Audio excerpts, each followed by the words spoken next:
1960வது வருஷம் nobody's child அப்படிங்கிற ஒரு சைனீஸ் படத்தை பார்த்து இன்ஸ்பயர் ஆகி ஏவி மேப்ப செட்டியார் சரி அவருடைய படக்குழுவினரில் குறிப்பாக ஜாவர் சீதாராமன் எல்லாருமே வந்து ஒரு படம் பண்ணலாம் அப்படின்னு முடிவு பண்ணுறாங்க.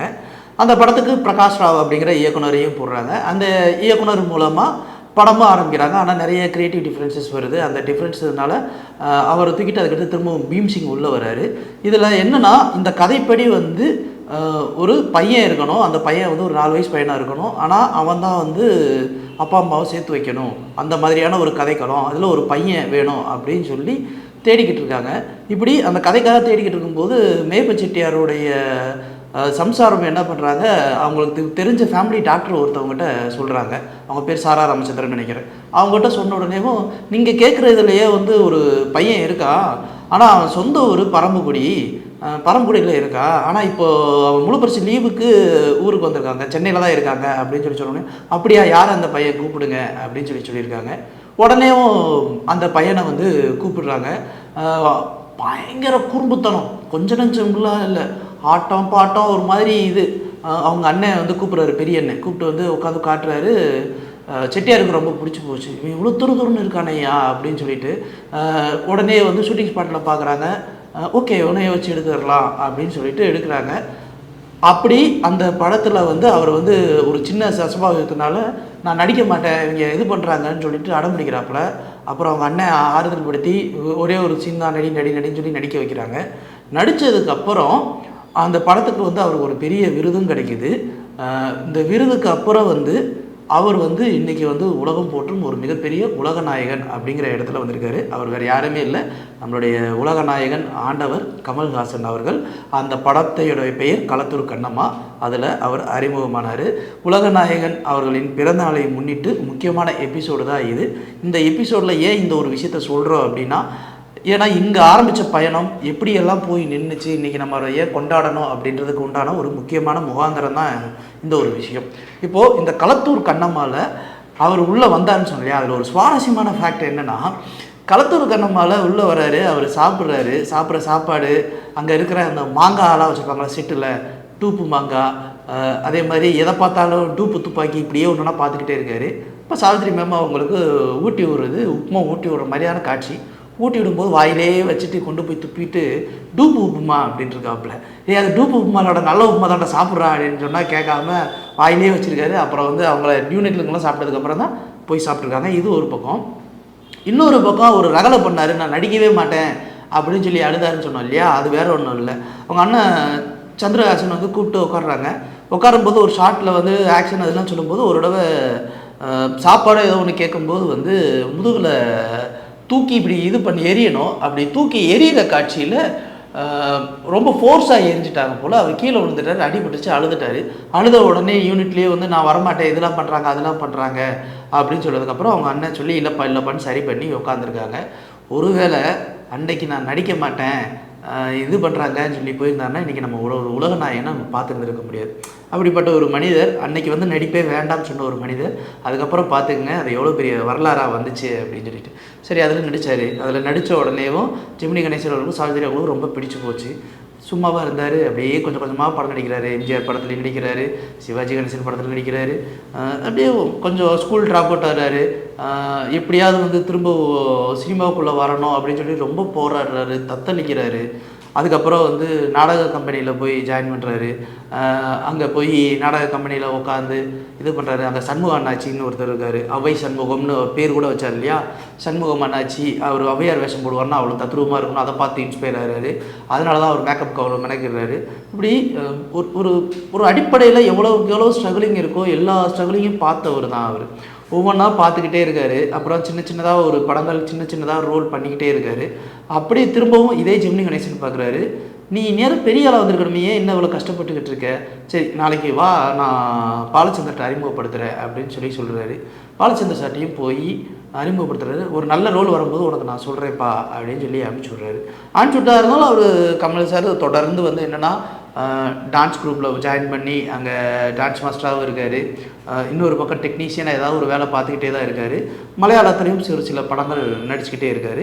அப்படி அவர் மலையாளத்தில் நடித்த முதல் படம் கன்னியாகுமரி. அது கேஎஸ் மாதவன் இயக்கியிருந்தார். அந்த கன்னியாகுமரி தான் ஹீரோவாக நடித்த அவருடைய முதல் படம். இந்த பக்கம் வந்து கேபி சார் வந்து அரங்கேற்றம் படம் அப்படின்னு ஒன்று எடுக்கலாம் அப்படின்னு சொல்லி எடுக்கிறாரு பிரமிளா வச்சுட்டு. அதுக்கு வந்து ஒரு வில்லனிக்கான ஒரு ரோல் வேணும், யாருக்கு போடலாம் அப்படின்னும் போது அப்போது கமல்ஹாசன் சாரை வந்து உள்ளே ஃபிக்ஸ் பண்ணுறாங்க. அந்த ரோலை ஒரு நல்லா பண்ணுறாரு. அதுக்கடுத்து வந்து 2 பேருமே சேர்த்து இப்படி அடுத்தடுத்து பண்ணும்போது நல்லா பண்ணுறானே அப்படின்னு சொல்லிட்டு உடனே அடுத்து அபூர்வ ராகங்கள் படத்துக்கு வந்து 2 பேரும் சேர்ந்து நடிக்கிறாங்க. அதில் தான் ரஜினி சார் அறிமுகம். அங்கேருந்து அவங்களுடைய நட்பு நினைத்தாலே இனிக்கும் வரைக்கும் ட்ராவல் பண்ணிக்கிட்டே தான் இருந்துச்சு. இன்னமும் அது இப்போது ட்ராவல் பண்ணிக்கிட்டு தான் இருக்குது. ஸோ இதெல்லாம் எதுக்குன்னா, கமல் சார் இப்படி கொஞ்சம் கொஞ்சமாக கஷ்டப்பட்டு ஒரு ஒரு ஒரு பில்டப் கொடுக்குறாரு. இந்த இது சொல்லி ஒவ்வொரு இடமா வந்து தத்தி வராரு. இவர் ஒரு கட்டத்தில் இது எல்லாத்தையுமே தாண்டி அடுத்த ஒரு கட்டத்துக்கு நம்ம போகணும் அப்படின்ற ஒரு முடிவுக்கு வர்றாரு. அடுத்த கட்டத்துக்கு போகணும் அப்படின்னு முடிவு பண்ணும்போது எந்த மாதிரியான இயக்குநர்களோட பணியாற்றுறது அப்படின்னு ஒன்று இருக்கு இல்லையா. மலையாளத்தில் நிறைய இயக்குநர்களோட பணியாற்றுறாரு. ஆனால் மலையாளத்தில் வர சினிமா மாதிரி நம்ம ஊரில் யாராவது ஒருத்தர் பண்ணியிருக்கணும்ல, அப்படிப்பட்ட ஒருத்தவர் தான் பாலு மகேந்திரா. அவருடைய முதல் படமான கன்னடத்தில் கோகிலான்னு ஒரு படம் பண்ணுறாரு. அந்த கோகிலா படத்துக்கு வந்து கேஸ்டிங் யாருன்னா கமல் சாரும் மோகன், அவங்க 2 பேரும் ஃப்ரெண்ட்ஸ். ஸோ கோகிலா படத்தில் அங்கே கன்னடத்தில் ஒரு படம் பண்ணுறாங்க. அது அங்கே ஹிட் அடிக்குது. ஸோ கமல்ஹாசன் அங்கே பரிச்சயமாகிறார். இன்னொரு பக்கம் அந்த ஒரு நட்பு என்ன ஆகுதுன்னா, அழியாத கோலங்களில் ஒரு சின்ன ரோல் கமல் கேமியோ ரோலும் ஒன்று பண்ணியிருப்பார். ஸோ இப்படியே அவர் கொஞ்சம் கொஞ்சமாக வந்து தன்னை செதுக்கிட்டே இருக்கார். இன்னொரு பக்கம் அவர் நிறைய அசிஸ்டண்ட்டாக ஒர்க் பண்ண காலத்திலேயே வந்து சின்னச்சாமின்னு ஒருத்தர் ரொம்ப பழக்கம். இந்த சின்னச்சாமி ரொம்ப பழக்கம் அப்படின்றதுனால அவர் வந்து நான் ஒரு படம் பண்ணேன்னா அதில் நீங்கள் தான் நடிக்கணும் அப்படின்னு சொல்லி சொல்கிறாரு. கண்டிப்பாக நடிக்கிறேன் அப்படின்னு சொல்லிட்டு ஒரு கிராமத்து கதையை சொல்கிறாரு. சின்னச்சாமி சொல்கிற கதை ரொம்ப பிடிச்சி போன உடனேவும் எப்படியாவது நான் பண்ணுறேன் அப்படிங்கிறப்பல அப்புறம் இந்த கதையை சின்னச்சாமி எத்தனையோ பேர்கிட்ட எடுத்துகிட்டு போய் எங்கெங்கேயோ போய் சொல்லி பார்க்குறாரு, முடியல. கடைசியில் ராஜா கண்ணு அப்படிங்கிற ஒரு தயாரிப்பாளர்கிட்ட போய் இந்த கதையை போய் சொல்கிறாரு. அந்த கதை அவருக்கு ரொம்ப பிடிச்சி போய் படம் பண்ணலாம் அப்படின்னு ஒரு குறைந்த பட்ஜெட்டில் ஒரு படம் பண்ணலாம் அப்படின்னா. ஆனால் அவருக்கு வந்து அவர் சின்னச்சாமி சொன்ன அந்த படத்தோட டைட்டில் பிடிக்கவே இல்லை. மயிலுங்கிற டைட்டில் எனக்கு வேணாம், ஏன் வேறு ஏதாவது ஒன்று வை அப்படின்னும் போது சரி ஒட்டுமொத்த படத்தோட கதையை ஒன்று சொல்கிற மாதிரி ஒரு டைட்டிலாக வைப்போம் அப்படின்னு சொல்லிட்டு 16 வயது நிலை அப்படின்னு ஒன்று வைக்கிறாங்க. அந்த படத்துடைய இயக்குனரான சின்னச்சாமி அன்றிலிருந்து அவருடைய பெயர் பாரதி ராஜா அப்படிங்கிற ஒரு விஷயமா மாறுது. ஒரு பெரிய இயக்குனர் இமயம் அப்படிங்கிறது ஒன்று அங்கேருந்து ஆரம்பிக்குது.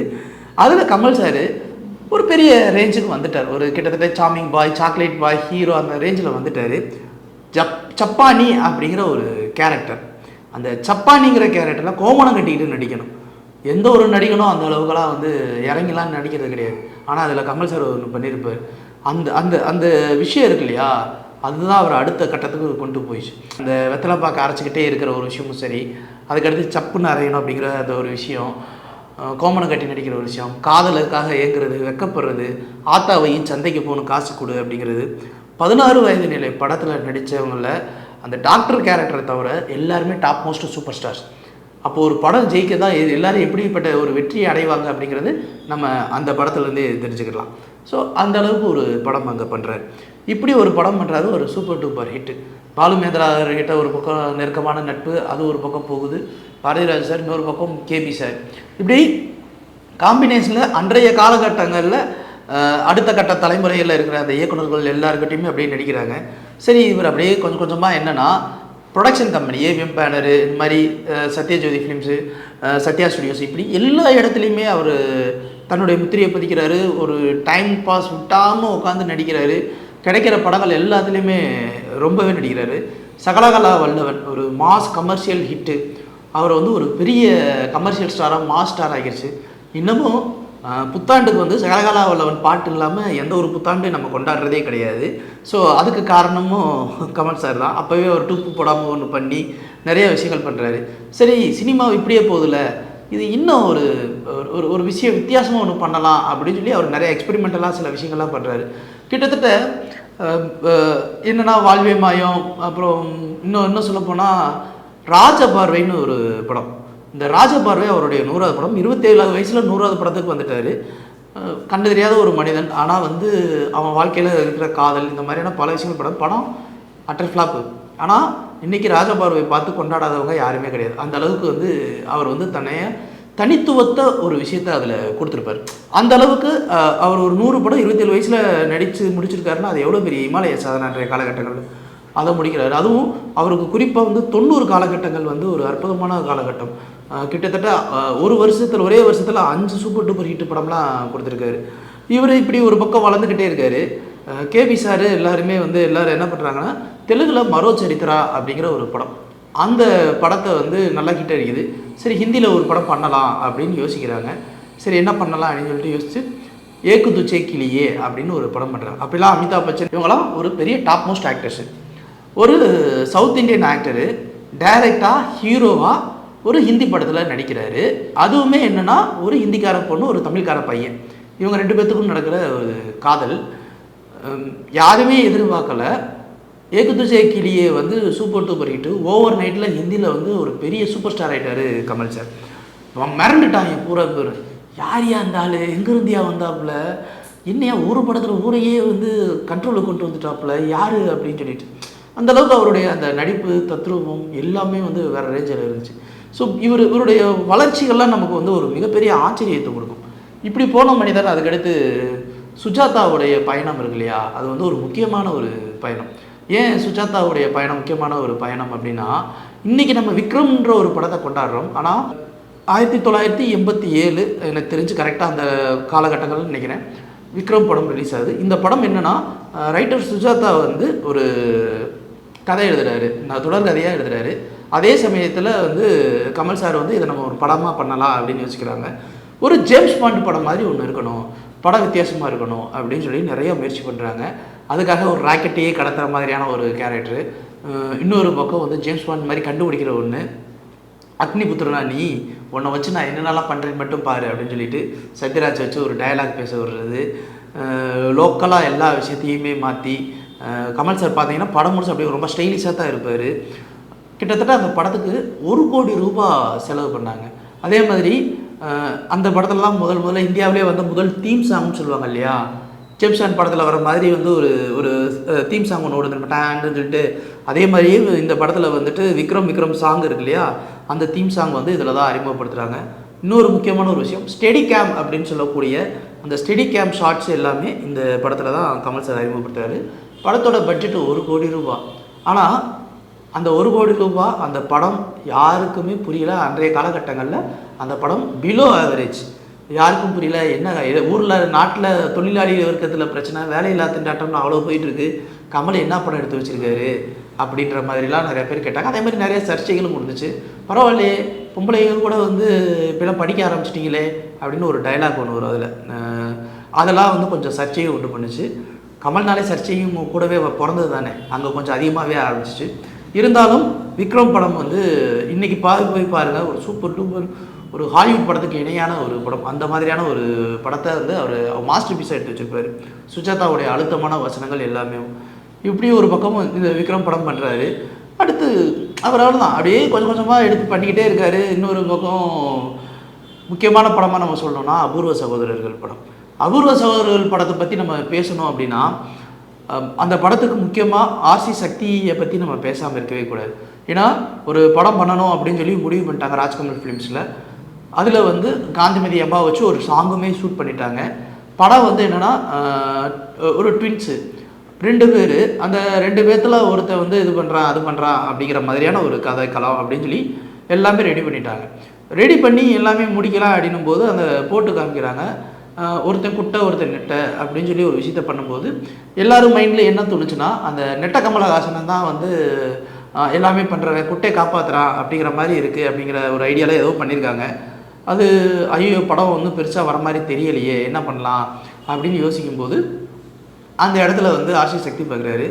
ஃபுட்டேஜ்லாம் பார்க்குறாரு, நல்லா தானடா இருக்குது, இதில் என்ன பிரச்சனை அப்படின்னு சொல்லி கேட்டுட்டு, அந்த குள்ள பார்க்க அவன் தாண்டா இல்லை, அவன் தான் கரெக்டாக இருப்பான், நீ நெட்டையாக இருக்கிறவனை வச்சு பேசினீங்கன்னா இதெல்லாம் சரிப்பட்டு வராது அப்படின்னு சொல்லி சொன்ன உடனேவும் திரும்ப காஸ்டிங்கில் காந்திமதி அம்மாவை தூக்கிட்டு மனோரமா உள்ளே போட்டு அந்த கதையவே திரும்ப ரீரைட் பண்ணுறாங்க. ரீரைட் பண்ணிவிட்டு டோட்டலாக எல்லா விஷயத்தையுமே மாற்றுறாங்க. எல்லா விஷயத்தையுமே மாற்றிட்டு அந்த இதை எடுத்து பண்ணுறாங்க. பண்ணதுக்கப்புறம் பார்த்தீங்கன்னா ஒரு ஒரு இமாலய வெற்றி. இது வரைக்கும் கமல் சார் எப்படி அதுக்குள்ளே கமல் ஆனார் அப்படிங்கிற ஒரு விஷயம் யாருக்குமே இது வரைக்கும் தெரியல. அது ஒரு புரியாத புதிராகவே இருக்குது. இந்த ஒரு வித்தையை யாருனாலையுமே நிகழ்த்திட முடியாது. அந்த ஒரு விஷயம் இருக்கு இல்லையா. அதே மாதிரி பாடல்களும் சரி, எல்லாமே சரி. ரஜினி சார் நேரில் வந்து வீட்டுக்கு வந்து கதவை தட்டி நான் வந்து பாராட்டணும், அவங்க காலில் விழுந்துருப்பேன் அப்படி ஒரு படத்தை நீங்கள் எடுத்து வச்சுருக்கீங்க அப்படின்னு சொல்லி பெருமைப்படுற அளவுக்கு அந்த படத்தை வந்து அவ்வளோ சிறப்பாக எடுத்திருப்பார். இன்னமும் நம்ம வந்து அபூர்வ சகோதரர்கள் எங்கே போய் உட்காந்து பார்த்தானாலும் ராஜா சாரோடைய தீம் மியூசிக்காக இருக்கட்டும், மாதிரி ஆர்ப்பரிக்கிற மாதிரியான பல விஷயங்கள் அதில் இருக்கும். இதே மாதிரி இன்னொரு படத்தை நம்ம சொல்லணும்னா புன்னகை மன்னன். புன்னகை மன்னன் வந்து எதனால் நம்ம அந்த படத்தை பற்றி பேசுகிறோம் அப்படின்னா, ஒரு லவ் ஃபெயிலியர். இன்றைக்கி அதரப்பள்ளி ஃபால்ஸ் அப்படிங்கிற ஒரு இடம் பயங்கர பாப்புலரானதுக்கு காரணமே கமல் சார் தான். கமல் சார் ரேகாவும் அந்த இடத்துல நின்று ஒரு ஹக் பண்ணி ஒரு கிஸ் பண்ணுற சீனு, அங்கேருந்து குதிக்கிற சீனு, குதிச்சதுக்கப்புறம் நடக்கிற அந்த காட்சிகள் எல்லாமே வேறு ரகம். அதுலேயும் சாப்ளின் செல்லப்பா கேரக்டரில் திரும்ப அதே குள்ளக்கமல் ரோல் ஒன்று பண்ணியிருப்பார். அதில் பார்த்தீங்கன்னா அந்த ஸ்ரீவித்யாவுக்கும் கமலுக்கும் உண்டான அந்த கெமிஸ்ட்ரி எப்படி இருக்குங்கிறத நீங்கள் இப்போ நோட்டீஸ் பண்ணி பாருங்கள், சூப்பராக இருக்கும். அந்தளவுக்கு கேபி சார் அந்த ஒரு படத்தை ஒரு உத்வேகமாக எடுத்திருப்பார். படம் பார்க்கும்போது அது வேறு ஒரு ஃபீல் கொடுக்கும். இப்படி ஒவ்வொரு படத்தையுமே அவர் கடந்து வேறு ஒரு லெவலில் ஒன்று பண்ணுறாரு. துரோகால் அப்படிங்கிற ஒரு ஹிந்தி படத்தை பார்க்குறாரு. அது மாதிரி ஒரு படத்தை நம்ம ஒன்று பண்ணலாம் அப்படின்னு சொல்லிட்டு பிசி வச்சுட்டு குருதி புனல்னு பண்ணுறாரு. குருதி புனல் படம் வந்து நம்ம ஊரில் பெருசாக பேசப்படலை. ஆனால் அந்த ட்ரெய்லர் அன்றைய காலகட்டங்களில் ஒரு ட்ரெய்லரை பார்த்து மிரட்சியான ஒரு படம் அப்படின்னா குருதி புனல். ஏன்னா டைட்டிலே வித்தியாசமாக இருக்குது, என்னடா குருதி புனல் அப்படின்னு சொல்லிட்டு அந்த ஒவ்வொரு கதாபாத்திரத்தையும் பார்த்து மிரண்டு போய் சூப்பராக இருக்கே அப்படின்னு சொல்லிட்டு அதுக்கடுத்து அந்த படம் வந்து ஆஸ்திரேலியாவில் ரிலீஸ் பண்ணுறாங்க. ஒரு வருஷத்துக்கு மேலே ஓடுது. ஆனால் இன்றைக்கி நீங்கள் போய் உட்காந்து குருதி புனலை பாருங்கள், சூப்பராக இருக்கும். ஸோ அவருடைய படங்கள் எல்லாமே அந்த அஹெட் ஆஃப் டைம் அப்படின்னு சொல்லுவாங்க. நகைச்சுவை நடிகர் நாகேஷ் அடிக்கடி சொல்லுவாங்க, கமலஹாசன் படத்தை வந்து நம்ம இன்றைக்கி பார்க்கக்கூடாது, அவன் இன்றைக்கி படம் எடுத்துட்டான்னா ஒரு 10 வருஷம் கழிச்சு போய் பாருங்கள், சூப்பராக இருக்கும் அப்படின்னு சொல்லுவார். அது மாதிரி தான் அவருடைய அந்த குருதி புனல் படம். இடையில வந்து அப்புறம் மணி சார் கூட உள்ளே வராரு. நாயகன், இந்த இன்னைக்கு ரிலீஸ் கூட நாயகன் படம். நாயகன் படத்தை வந்து நம்ம பிரித்து பேச வேண்டியது இருக்குது. ஏன் பேச வேண்டியது இருக்குன்னா, முன்னாடியே குருதி புனல் சொன்ன மாதிரி நாயகன் படத்துக்கு முன்னாடி வரைக்குமே கமல் சார் வந்து மிக்ஸ்டு, அதாவது கமர்ஷியல் படமும் பண்ணிக்கிட்டு இருந்தார். அப்போதைக்கு சின்னதாக நடிப்புக்கு கதைக்கு முக்கியத்துவம் அப்படின்னு இல்லாமல் ஓரளவுக்கு அப்படியே போயிட்டு இருந்தார். நாயகனுக்கு முன் நாயகனுக்கு பின் பிரித்தோம்னா நாயகன் படம் வந்து அவருக்கு வேற ஒரு ரேஞ்சை ஒன்று கொடுக்குது. ஏன்னா அதுக்கு முன்னாடி 3ஆம் பிறையில் கிட்டத்தட்ட ஸ்ரீதேவி தான் படம் முழுசும் ஸ்கோர் பண்ணிக்கிட்டே இருப்பாங்க. கிளைமேக்ஸ் 5 நிமிஷம் தான் கமல் சார் பண்ணி நேஷனல் அவார்டு வாங்கிட்டு போயிட்டார், ஃபர்ஸ்ட் நேஷனல் அவார்டு. நாயகன் படத்தில் அது வேற ஒரு ரேஞ்சு, அவருக்கு ஒரு நேஷனல் அவார்டு. 6லிருந்து 60 வரை தூத்துக்குடியிலேருந்து கிளம்பி வர ஒரு தாள் கடைசியில் வந்து 60 வயசில் எப்படி சாராருங்கிற ஒரு வாழ்வியலை வந்து மணிரத்னம் கொடுத்துருப்பாரு. கிட்டத்தட்ட காட்ஃபாதர் இன்ஸ்பிரேஷன் தான். ஒவ்வொரு காட்சி அமைப்பும் சரி, அதில் ஒரு பெரிய புரட்சியே ஒன்று பண்ணியிருப்பாங்க. என்னென்னா, பொதுவாகவே நம்ம சிம்பிளாக ஒரு வார்த்தை சொன்னோம், ப்ராஸ்டியூட் அப்படின்னு சொல்லிட்டு. இதில் சரண்யாவோட கேரக்டர் அவங்க ப்ராஸ்டியூட்டில், அது மும்பையில் ரெட் லைட் ஏரியாவில் இருக்கிற மாதிரியான ஒருத்தவங்க. அங்கே கமல் சார் போகிறாரு. அங்கே போகும்போது என்னை ஒரு 10 மணிக்கெல்லாம் விட்டுருங்க, நான் படிக்கிறேன் நீ அப்படின்னு சொன்னோடனே அடுத்த செகண்டு சரி படி அப்படின்னு இவர் தூங்கிடுவார். இவர் தூங்கி முடிச்சுட்டு அடுத்த நாள் வந்து வெளியில் பார்ப்பார். பார்க்கும்போது எனக்கு எப்படி பரிசுதுன்னு கேட்கும்போது இந்த பொண்ணு அழுகிறோம். ஏன் அழுகிற அப்படின்னு சொன்னது, இல்லை நான் தான் சொன்னேன்ல எனக்கு அழுதுறவே ஒரு மாதிரியாக இருக்குது அப்படின்னு சொல்லிட்டு தோலை சாச்சிட்டு நல்லா அழு அப்படின்னு சொல்லுவார். அடுத்த காட்சியிலே வந்து கல்யாணம் பண்ணிடுவார். ஒரு ப்ராஸ்டியூட்டை வந்து ஒரு கல்யாணம் பண்ணுறது அப்படிங்கிற ஒரு விஷயம் வந்து ஒரு பெரிய புரட்சிகரமான ஒரு விஷயம். அது ரொம்ப அசால்ட்டாக பண்ணியிருப்பாங்க அந்த படத்தில். பாடல்களும் சரி, நாயகன் படம் வந்து ஒரு வேறு ஒரு ரேஞ்ச் ஆஃப் ஒரு வேல்யூவை கொடுத்துச்சு. நாயகனுக்கு அப்புறம் கமல் சாரோடைய வேல்யூவும் வேறு மாதிரி தான் மாறிச்சு. இப்படி ஒவ்வொரு படங்களுமே ஒரு விஷயம் சொல்லாங்க. சொல்லக்கூடிய இன்னொரு விஷயம் என்னென்னா, மகாநதி அப்படிங்கிற ஒரு படம் எத்தனை பேருக்கு தெரியுதில்லை. மகாநதி படத்தை பற்றி நம்ம ஏன் பேசணும் அப்படின்னா, மகாநதி படம் ஒரு சாதாரண இன்னோசென்ட்டு வாழ்க்கையில் குடும்பத்தோட கிராமத்தில் அழகான ஒரு வாழ்க்கை வாழ்ந்துகிட்டு இருக்க ஒருத்தன் நயவஞ்சகத்தாலையும் துரோகத்தாலையும் அவன் குடும்பம் எப்படி சின்னாவன மாதிரி செதறி அடிச்சுட்டு வாழ்க்கையில் எல்லாத்தையும் தொலைச்சிட்டு திரும்ப ரீயூனைட் ஆகுது அப்படிங்கிற அந்த ஒரு விஷயம் இருக்கு இல்லையா. அதுக்கு இடையில் அந்த வாழ்க்கை எவ்வளோ கஷ்டத்தை அனுபவிக்குது அப்படிங்கிற ஒரு விஷயம் இருக்கு இல்லையா. அதெல்லாம் வந்து ரொம்ப யதார்த்தமாக காமிச்சிருப்பாரு. அதுலேயுமே குறிப்பாக தன்னுடைய பெண் சின்ன வயசுலேயே வந்து கடத்தப்படுற ஒரு விஷயம், பாலியல் விடுதியில் தள்ளப்படுற ஒரு விஷயம், அங்கேயே வாழ்க்கையை கழிச்சிக்கிட்டு இருக்க ஒரு விஷயம், அப்பா வந்து பார்க்கும்போது அது வேறு மாதிரியான ஒரு உணர்வில் வந்து நின்று அதுக்கப்புறம் அங்கேருந்து கிளம்பி வர ஒரு விஷயம். உண்மையிலே அந்த படம் பார்க்கும்போது எல்லாருமே கண்ணீர் தண்ணி விடுவாங்க. அதுலேயுமே ப்ரீ கிளைமேக்ஸில் வந்து அந்த பொண்ணு கதறச்சின்னு இந்த பசங்களா எத்தனை பேர் தாண்டா என்னை இது பண்ணுவீங்க அப்படின்னு சொல்லி கத்துற ஒரு விஷயத்தை பார்த்து அழுகிற விஷயம் நம்ம பார்த்து அழுகாமல் இருக்கவே மாட்டோம். இந்த காட்சியை இன்ஸ்பயர் ஆகி தான் ஹாலிவுட் டைரக்டர் ஒருத்தர் என்ன பண்ணியிருக்காரு, ஆமாம் ஒரு சவுத் ஏஷியன் மூவி ஒரு படம் வந்திருக்கு. ப்ராஸ்டியூஷனில் தான் பொண்ணை கடத்திட்டு போய் வச்சிருக்காங்க, அங்கேருந்து காப்பாற்றி கூப்பிட்டு வராங்க, திரும்பி அவனை போய் பழி வாங்குறான். இதை நம்ம ஒரு ஆக்ஷன் பிளாட்டாக பண்ணால் என்ன அப்படின்னு சொல்லிட்டு தான் லியாம் நீசன் வச்சுட்டு டேக்கன் அப்படிங்கிற ஒரு படத்துக்கு ஒரு கதை கருவே வந்து இந்த படம் தான் கிடச்சுன்னா அப்போ பார்த்துங்க கமல் எந்தளவுக்கு அட்வான்ஸாக திங்க் பண்ணுறாரு அப்படிங்கிற ஒரு விஷயம். ஸோ இந்த மகாநதி படத்தை நம்ம முக்கியமாக பேசுகிறதுக்கு ரீசன் இது மட்டும்தான். இப்போ மகாநதி, அபூர்வ சகோதரர்கள், இந்த குருதி புனல் எல்லாத்தையும் பேசுகிறோம். அதே மாதிரி ஆலவந்தன் படத்தையும் நம்ம பேசிதாகும். ஆலவந்தன் படத்தை நம்ம ஏன் பேசுகிறோம் அப்படின்னா, ஒரு 2 வெவ்வேறு கதாபாத்திரம் இருக்கு இல்லையா, அந்த 2 வெவ்வேறு கதாபாத்திரத்தை ட்வின்ஸ் அப்படின்னா எப்போவுமே வந்து க்ரீன் மேட்டில் ஒரே மாதிரி தான் இருப்பாங்க. ஆனால் ஃபஸ்ட் டைம் வந்து கமல் சார் தான் வந்து அதை வேரியேஷன் காட்டணும் அப்படின்ற ஒரே காரணத்துக்காக ஒருத்தர் நந்து கேரக்டர் மொட்டை அடிச்சுட்டு பயங்கர குண்டாக இருக்கிறது, இன்னொருத்தர் வந்து சாதாரண ஒரு நந்தகுமார், இன்னொருத்தர் அருண்குமார் வந்து சாதாரண ஒரு ஆள் அப்படிங்கிற அந்த கேரக்டரைசேஷனுக்கே ஒரு பெரிய வித்தியாசத்தை கொடுத்து, அதே மாதிரி ஒருத்தன் எப்படி வந்து அதாவது 2வது மனைவியால் எப்படியெல்லாம் வந்து பாதிக்கப்படுவான் அப்படிங்கிற அந்த ஒரு விஷயம், இது மாதிரி நிறைய பிரச்சனைகள், உளவியல் ரீதியான சிக்கல்கள், ஸ்பிளிட் பர்சனாலிட்டி, எல்லா விஷயத்தையும் பேசியிருப்பார். இதை விட ரொம்ப முக்கியமான ஒரு விஷயம், அதில் இருக்கிற அந்த ரத்தனம் தெரிக்கும் வன்முறை காட்சிகள் எல்லாத்தையுமே அவர் நினச்சிருந்தாருன்னா அதை வந்து அப்படியே கொடுத்துருந்துருக்கலாம். ஆனால் சென்சார் போர்டு ப்ராப்ளம் எல்லாத்தையும் தாண்டி அதை கார்ட்டூனாக மாற்றி அது கொடுக்குறாரு. படம் அந்த காலகட்டத்தில் பெருசாக போகல. ஆனால் இன்றைக்கி வந்து அந்த படத்தை பற்றி பயங்கரமாக சிலாகிச்சு நம்ம பேசிக்கிட்டு இருக்கோம். இதை பார்த்து இன்ஸ்பயர் ஆகி தான் குவாண்டின் டொரண்டினோ அவருடைய ரொம்ப ஃபேமஸ் படமான கில்வில் படத்தில் அதுக்கு இன்ஸ்பயர் ஆனதே இவருடைய இந்த காட்சிகள் தான். இதை பார்த்து இன்ஸ்பயர் ஆகி தான் அங்கே ஒரு விஷயமே பண்ணுறாரு.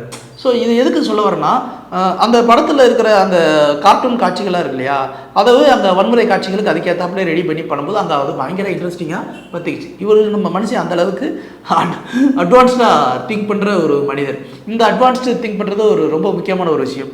அதுக்கடுத்து வந்து இன்னொரு படம் சொல்லணும்னா ஹேராம் வந்து சாயித்ராம், ஒரு சாதாரண பெங்காலியோட கலவரம், வெஸ்ட் பெங்கால் கலவரம் எத்தனை பேருக்கு தெரியல.